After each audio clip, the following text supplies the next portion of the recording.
Hey everyone, this is Harshit and ये होगी flow of controls के कॉन्सेप्ट्स की सेकंड वीडियो। आज की इस वीडियो में हम पढ़ेंगे about the for loop. So बिना टाइम वेस्ट किए हुए let's get started.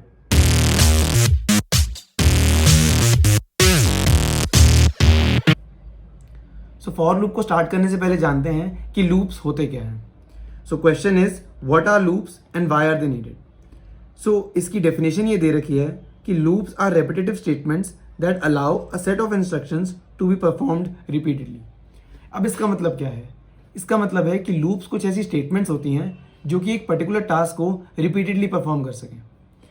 For example, अगर हमें 7 प्रिंट करना है, तो अगर हमें एक बार 7 प्रिंट करना है तो हम डायरेक्टली लिख सकते हैं प्रिंट 7। इससे हमारा 7 एक बार प्रिंट हो जाएगा। बट अगर मुझे यही काम 10 बार करना है, 10 टाइम्स करना है, तो क्या करेंगे? तो आप कहोगे कि इसी प्रिंट स्टेटमेंट को 10 टाइम्स लिख दो। बिल्कुल सही बात है, हम यही प्रिंट स्टेटमेंट 10 टाइम्स लिख देंगे, 10 टाइम्स लिख देंगे एंड 7 प्रिंट हो जाएगा 10 टाइम्स। बट अगर मैं कहूँ यही काम मुझे 100 टाइम्स, 1000 टाइम्स या इवन 10,000 टाइम्स करना है, तो क्या करेंगे? तो इतनी बार प्रिंट स्टेटमेंट थोड़ी लिखेंगे, ये तो बहुत ही अनटाइडी हो जाएगा और इतना बड़ा कोड बन जाएगा। तो इससे बढ़िया है कि हम इसको एक लूप के अंदर लिख दें। लूप क्या करेगा? इसी स्टेटमेंट को जितनी भी बार हमें रन करना है उतनी बार रन करेगा एंड हमारा टास्क जो कि 7 प्रिंट करना है वो उतनी बार प्रिंट कर देगा। तो इसको मैं बोलूंगा कि लूप 10,000 टाइम्स एंड यहां पर प्रिंट 7।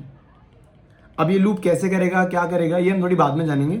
बट अभी के लिए मान लेते हैं कि ये 10,000 टाइम्स इसको एग्जीक्यूट कर देगा एंड हर बार ये 7 प्रिंट कर देगा। तो इसीलिए 7 10,000 टाइम्स प्रिंट हो जाएगा। जितनी बार भी हमें चाहिए उतनी बार प्रिंट हो जाएगा। सो इसे देख के लग रहा होगा कि लूप ज़रूरी है, लाइक इससे हमारा काम आसान होता है। बट स्टिल अगर हम प्रिंट स्टेटमेंट 10,000 टाइम्स लिख सकें तो लूप्स की इतनी ज़रूरत नहीं है। मतलब लूप के बिना भी मैनेजेबल है। बट ऐसी बात नहीं है। काफ़ी सारे केसेस ऐसे हैं जिसके अंदर लूप के बिना काम ही नहीं चल सकता। फॉर एग्जाम्पल, अगर हमें इस केस में ये लूप 10,000 टाइम्स एग्जीक्यूट ना करके उतनी बार करना होता जितनी बार यूज़र ने कहा है। लाइक अगर मैंने कहा एक यूज़र से n इनपुट ले लो एंड इस लूप को उतनी बार ही चलाओ जितनी बार ये n है। अब ये n तो कोई भी रैंडम नंबर हो सकता है, 10, 100, 101, कोई भी रैंडम नंबर हो सकता है। तो यहाँ पर तो हम स्पेसिफाई कर सकते हैं कि इसे n बार चलाना है। बट अगर मैं प्रिंट स्टेटमेंट लिखने जाऊँ तो मुझे पता ही नहीं लगेगा कि मुझे कितनी बार प्रिंट स्टेटमेंट लिखनी है, क्योंकि मेरे को पहले से पता ही नहीं है कि यूज़र क्या इनपुट देने वाला है। तो इन केसेस में लूप्स का काफ़ी इंपॉर्टेंट रोल होता है एंड इसीलिए लूप्स पढ़ना बहुत इंपॉर्टेंट है।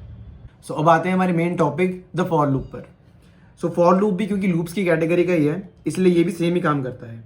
It repeats a statement certain number of times and क्योंकि ये एक स्टेटमेंट को एक पर्टिकुलर काउंट से ही रिपीट करता रहता है, इसीलिए हम इसको काउंटिंग लूप भी कहते हैं। It is also known as counting loop. ठीक है, अब इसका बेसिक सिंटैक्स जानने के लिए हम आईडी पे चलते हैं। सो स्टार्ट करते हैं फॉर लूप के सिंटैक्स से।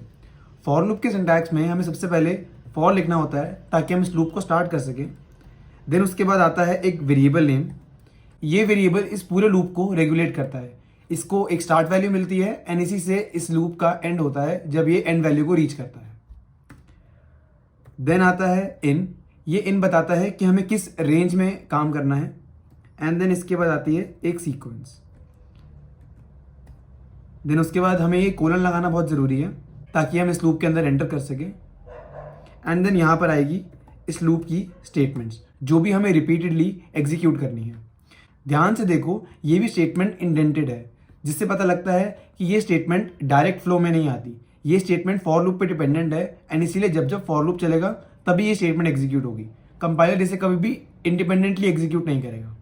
सो ये हो गया फॉर लूप। ये स्टार्ट होता है वेरिएबल नेम से। ये वेरिएबल पूरे लूप को रेगुलेट करता है। देन आती है सीक्वेंस जो बताती है कि ये लूप कितनी बार एग्जीक्यूट होगा एंड देन उसके बाद ये स्टेटमेंट्स जो कि मल्टीपल टाइम एग्जीक्यूट होती हैं। अब हम एक बार इसको कमेंट कर देते हैं एंड इस फॉर लूप को एक्चुअली रन करके देखते हैं। तो फॉर वेरिएबल नेम की जगह हम आई ले लेते हैं। आई काफ़ी कॉमन वेरिएबल नेम है फॉर लूप के केसेस में एंड आपको काफ़ी कॉमनली यूज होता हुआ दिखेगा। For I in sequence specify करने के लिए मैं लिस्ट ले लेता हूँ, लिस्ट 1 2 3 एंड देन उसके बाद कोलन एंड मैं यहाँ पे प्रिंट कर देता हूँ आई की वैल्यू। सो इस लूप के अंदर क्या होगा, ये जो वेरिएबल है आई, ये इस पूरी सीक्वेंस के अंदर एग्जीक्यूट करेगा। इसको सबसे पहले इस सीक्वेंस की स्टार्टिंग वैल्यू मिल जाएगी विच इज़ 1। तो आई को सबसे पहले 1 वैल्यू मिल जाएगी। देन उसके बाद आई इस लूप के अंदर आ जाएगा। आई को सबसे पहले वैल्यू क्या मिल रखी है 1, तो यहाँ पे प्रिंट क्या होगा 1। देन उसके बाद आई दोबारा इस लूप के अंदर जाएगा एंड वो देखेगा कि अभी भी सीक्वेंस खत्म नहीं हुई, सीक्वेंस 1 2 3 थी और अभी उसने सिर्फ 1 को एग्जीक्यूट करा है। देन वो आई अपनी वैल्यू 2 ले लेगा, देन आई को वैल्यू 2 असाइन होगी, आई फिर अंदर आएगा एंड देन 2 प्रिंट कर देगा। देन उसके बाद वो फिर जाएगा एंड अभी भी सीक्वेंस खत्म नहीं हुई, देन आई को 3 वैल्यू मिलेगी एंड देन आई लूप के अंदर आएगा, 3 प्रिंट करेगा एंड देन उसके बाद जब वो वापस आके देखेगा तो अब सीक्वेंस खत्म हो रखी है, तो इसीलिए ये लूप एंड हो जाएगा एंड हमारी प्रिंटिंग स्टेटमेंट्स यहीं पे खत्म हो जाएंगी क्योंकि वो लूप पे ही डिपेंडेंट थी। तो एक बार हम इसको रन करके देख लेते हैं। तो हमने यहाँ पे इसको रन किया एंड जो हमारा आउटपुट आया है वो आया 1 2 3। तो आई 3 बार चला है सीक्वेंस के लिए फॉर 1 2 एंड 3 एंड वही 3 चीजें प्रिंट हो गई एंड देन उसके बाद लूप एंड हो गया। सो ये था बेसिक सिंटैक्स फॉर लूप का। सो फॉर लूप के अंदर सीक्वेंस स्पेसिफाई करने के बहुत सारे वेज होते हैं। अब हम पढ़ेंगे इन्हीं सारे वेज के बारे में। सो पहला तरीका है यूजिंग द लिस्ट। जैसे अभी हमने कोड में देखा था, हम लिस्ट के थ्रू फॉर लूप में सीक्वेंस स्पेसिफाई कर सकते हैं एंड यहाँ हमने ये लिस्ट बना दी एंड फॉर लूप इसी लिस्ट को एज अ सीक्वेंस यूज करेगा। तो आई को सबसे पहले इस लिस्ट के फर्स्ट एलिमेंट जो कि इसमें 1 है उसकी वैल्यू मिल जाएगी एंड देन उसके बाद आई इसकी स्टेटमेंट्स रिपीटेडली एग्जीक्यूट करता रहेगा। आई की वैल्यू पहले 1 होगी, देन 2 होगी, देन 3 होगी, देन 4 होगी, देन 5 होगी एंड देन लास्ट में लूप एंड हो जाएगा। और इसके आउटपुट में हमें क्या मिलेगा 1 2 3 4 5, क्योंकि ये सारी चीज़ें प्रिंट आई से प्रिंट हो जाएंगी। ठीक है, तो ये हो गया first way using the list. अब आते हैं सेकेंड वे पे, यूजिंग स्ट्रिंग। सो स्ट्रिंग में क्या होगा, स्ट्रिंग भी एक लिस्ट की तरह ही होता है। तो एक्चुअली में यहाँ पर नंबर्स दे रखे हैं बट स्ट्रिंग के अंदर कैरेक्टर्स होते हैं। सो आई को इसमें सबसे पहले वैल्यू मिल जाएगी इस स्ट्रिंग के फर्स्ट कैरेक्टर की। तो इसके अंदर आई को वैल्यू सबसे पहले क्या मिल जाएगी h, देन अंदर जाएगा आई और सबसे पहले क्या प्रिंट कर देगा h। देन उसके बाद आई को क्या वैल्यू मिलेगी a, तो आई a प्रिंट कर देगा। देन उसके बाद क्या वैल्यू मिलेगी r, देन r प्रिंट कर देगा, देन s प्रिंट कर देगा, then h, then i, then t। ऐसे ही पूरा हर्षित प्रिंट हो जाएगा। सो इसके आउटपुट क्या आएगा HARSHI and then t। And यहाँ पे क्योंकि और कोई कैरेक्टर बचा नहीं है इसलिए यहाँ पर लूप एंड हो जाएगा। तो ये हो गया यूजिंग द स्ट्रिंग। सो अब स्टार्ट करते हैं using the range function. Range function भी एक सीक्वेंस बनाने के लिए यूज होता है। इसके अंदर हम एक स्टार्ट वैल्यू देते हैं एंड एक एंड वैल्यू देते हैं एंड रेंज फंक्शन इसके बीच में एक लिस्ट बना देता है। ध्यान रहे ये स्टार्ट वैल्यू इंक्लूडेड होती है एंड ये एंड वैल्यू इंक्लूडेड नहीं होती, एक्सक्लूडेड होती है। सो एक्चुअली में रेंज बनेगी 1 से लेके 9 की। हमने स्पेसिफाई कर रखा है 1 से लेके 10, बट एक्चुअली में रेंज बनेगी 1 से लेके 9 की। अब ये जो रेंज बनेगी ये इंक्रीमेंट होगी +1 से। डिफॉल्ट केस में जो ये स्टेप होता है, स्टेप मतलब इंक्रीमेंट, ये होगा +1 से। सो एक्चुअली में रेंज क्या बनेगी 1 2 3 4 5 6 7 8 एंड देन 9। सो इसके बीच में जो ये स्टेप है +1 का, ये डिफॉल्ट केस में 1 होता है। बट अगर हम चाहें तो इसे हम चेंज भी कर सकते हैं। वो कैसे, मैं यहाँ पे स्पेसिफाई कर सकता हूँ कि रेंज मुझे चाहिए 1 से लेके 10 की एंड यहाँ पे मैं स्टेप डाल सकता हूँ कि मुझे कितने से इंक्रीमेंट चाहिए। डिफॉल्ट केस में उसकी वैल्यू 1 होती है बट मैं यहाँ पे अलग वैल्यू डाल के इस वैल्यू को चेंज भी कर सकता हूँ। फॉर एग्जाम्पल अगर मैंने यहाँ पे डाल दिया 2, देन जो सीक्वेंस बनेगी वो 2 से इंक्रीमेंट होते हुए बनेगी।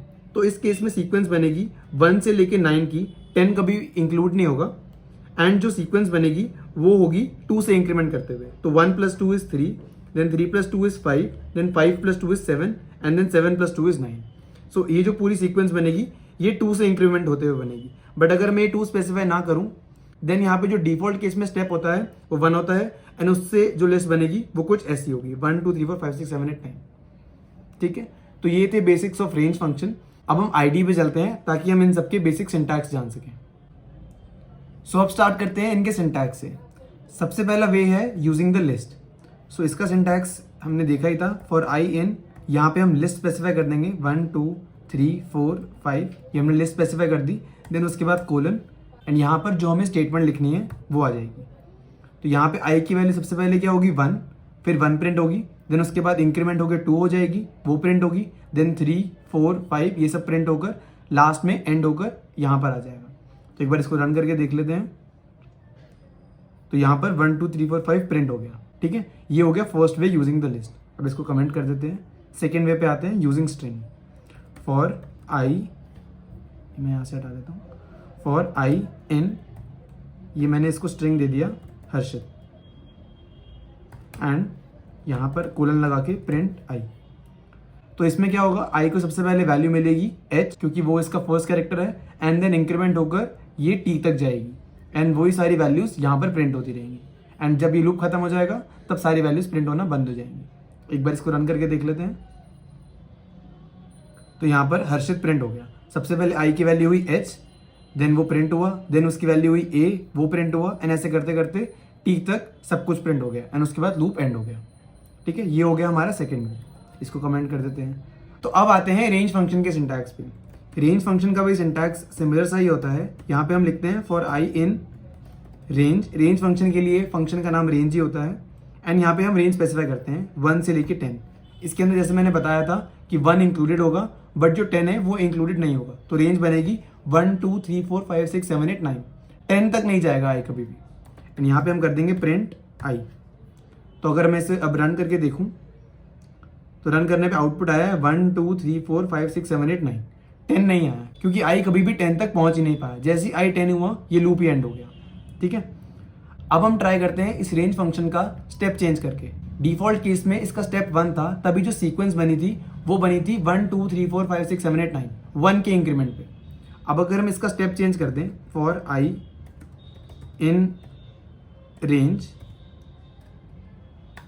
1 से 10 विद द स्टेप 2, तो यहाँ पे अगर मैं प्रिंट आई कर दूंगा तो अब जो सीक्वेंस बनेगी वो 2 के इंक्रीमेंट पे बनेगी। तो सीक्वेंस क्या होगी 1 3 5 7 9, 10 तो कभी भी इंक्लूड ही नहीं होगा। तो एक बार मैं इसको कमेंट कर देता हूँ ताकि यही वाला रन हो। एक बार इसको रन करके देखते हैं। तो रन करने पे आउटपुट क्या है 1 3 5 7 9। इसके अंदर क्योंकि स्टेप 2 था इसीलिए ये सीक्वेंस जो बनी है वो 2 के इंक्रीमेंट पे बनी है एंड 10 तक कभी पहुंची नहीं, 9 तक पहुंच के उसने लूप एंड कर दिया। ठीक है, तो ये था basic syntax list, string and range function use करके सीक्वेंस स्पेसिफाई करने का। सो ये थे बेसिक्स फॉर लूप के। आई होप आपको वीडियो समझ में आई हो। आई नो यहाँ से थोड़ा सा लेवल ऊपर हो गया है, बट अगर आपको कोई भी डाउट हो आप मुझे डायरेक्टली रीच कर सकते हैं इंस्टा पे या फिर नीचे कमेंट्स में, मैं डेफिनेटली रिप्लाई करूंगा। वीडियो अच्छी लगी लाइक करो, नहीं लगी सब्सक्राइब करो ताकि आपको आगे आने वाली वीडियो अच्छी लग सके। This was Harshit Rehan signing off. Take care everyone, अगली वीडियो में मिलते हैं।